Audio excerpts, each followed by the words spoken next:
Welcome to the Pocket Protectors. I'm Steve Benz, founder of Net Intention. This week, Congress gives the tech sector a shot in the arm. Cell war prices have come down, and we're talking about Wi-Fi and how people are getting high-speed access for free. First of all, let me explain what Wi-Fi is. In the boring version, you pay for high-speed access, get a wireless connection so you can surf wirelessly within about 300 feet. Now, the version that's more interesting and that's causing a stir is where you let someone else pay for the high-speed access connection and piggyback on their signal for free. Networking in thin air. Jeff Meredith, senior technology writer. I know that you were at a meeting talking about Wi-Fi this week. What'd you find out? Well, this is going to be a big concern for a lot of the DSL providers, because in your neighborhood where you'd have 5 or 6 families waiting 3 months for their access, you might only have one getting their access 3 months after the fact, and then having everybody else piggyback on the connection, because as you said, as long as you're within the radius, you can do it. And you know, it's basically where you have the home that has the connection coming in, acting like a base station. I guess, I forget the rate you can get on Wi-Fi. It's what, 11? About 11. Yeah. At best. At best. All right. Well, regardless, it's a great way to get everybody hooked up, and you don't have to pay $50 or more per family, and this is going to be a leakage.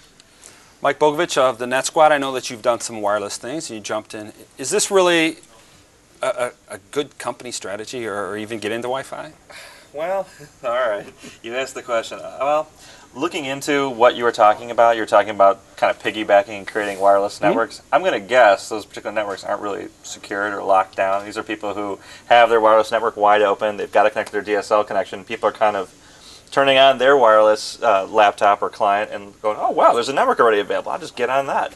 And I guess maybe it kind of takes away the need for having to sign up for that DSL. The other thing, too, is you know, possible legal threat for anybody who actually spreads this out to their neighborhood. What they do, you might be responsible for in the future. There's no legal precedent for this at that time, but there's going to be a guinea pig case coming along pretty soon. Well, it's running rampant right now all through New York. I've seen a couple of reports in Wall Street or what have you, and they're actually measuring all the buildings of who's actually doing that. You see these what they're calling war driving. I think that's what they're calling it. You know, you got the net kids driving around, you know, seeing where they can get on access and things like that. I have heard of this. Now, this is a neat practice. I have heard a little bit about it, where you can basically use a GPS, you say a laptop and a wireless connection, and it's basically going to help you pinpoint and map where the actual wireless networks are, where they're available, and kind of how to get into them. I mean, I've seen it. I've seen it on the web. I certainly, obviously, haven't dabbled in it myself, but it's pretty interesting and effective. Kids driving in circles with purpose, finally. All right. Oh, nice. All right, with an AOL connection and things like that. Chris Rollison & Associates, how does this impact some of the businesses that are running wireless that you're dealing with? Particularly the people who log on for free? Mm-hmm. Well, obviously, you know, they're clearly security concerns, because really, I mean, more businesses are making their LANs accessible by wireless for the benefit of their employees, for productivity. So this causes obvious problems. As you know, having been a consultant for many years, it's very difficult to actually plug into a corporate wireless network. What I think is happening is corporations are not fully appreciating the assumption that they have that's actually difficult to access this. Where once they open it up wirelessly, then it can be extremely easy to... anarchy. Things will just run rampant, right? Is that what we're looking at? Let's just say that it's July, and you've got a lot of holes in your netting, and they're all over the place. You got a lot of windows. Bob Germetta, over at Ronastar, are you going to put a wireless LAN? Not until there's encryption on it. You know, I really feel that it's an insecure operation. I think the other things that people really have to be concerned about is hackers are really good. Once you give me access to your LAN, I don't care what you got going on. There's a whole lot of other interesting things that are going to be inside those files. Right now, most of the hackers right now are just hacking into the LAN to use it for purposes of communication. But once they start to realize, once I'm on the net, it won't be too hard to get at all those unsecured files, and then we're going to have a disaster. It's going to come, I would guess, in the next 6 months, and there's going to be a big hue and cry, and then I don't know what'll happen. All these people that are selling these nice wireless networks are going to be like, oh my God, you mean we need to put security on something? You know, why is it we come from the tech industry and we still continue to put out services that aren't ready? Here we're putting out wireless LAN without security. It's all about money. And time to market. Jesus. Yeah. It's all about money and time to market.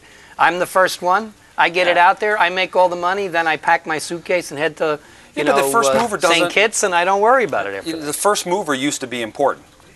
You know, being the first one in that space, but that's no longer relevant. I mean, It why is do we to continue your to be done? investors. It is to your investors. I think that's the issue. I think we have a lot of issues that, you know, there's a whole group of companies who are in business to show businesses how to make their stock go up. So the whole thing is, we may not think as technical people and as entrepreneurs that first to market is that important anymore, but when I'm a public company, it's very important. Now, Mike, with all this wireless LAN going out there, we've got the telecom industry being just catapulted to zero. We've got Qwest having problems, WorldCom having problems. I mean, the list goes down. How is this going to impact, you know, the big bandwidth players now? I mean, that's a good question. I mean, what I'm thinking is going to have to happen is you're going to have to expand bandwidth, but not on copper, not on the wire. You're going to have to be able to put a lot of throughput through these localized wireless networks and get something like that going. In fact, I thought Sprint at one time had something like that. For a while. Line of sight, though. Right. Line of Right. sight. And They tried. well, they told me on my house, it was real interesting. They told me on my house if I put a 300-foot antenna Ah. on my house, I could get the service for only $25 a month. It's a bit of a sacrifice. I mean, I didn't, you know, I said, well, you know, that sounds really great, but the 300, 200-foot antenna, I said, what are my neighbors going to think? And their answer was, What do we care? what do we care? Yeah, can you pay your bill? You know, Pay here's your bill. another Don't You mind- match the invoice. sky, though. They have the whole Right. environmental Don't mind these ramifications. guide wires that are in your neighbor's lawn holding up that antenna. They won't mind at all. As the storm goes by, kind of like when DirecTV first came out. If Yep. it rained, you didn't get a feed. Right. You know, that was just brilliant to come out with that.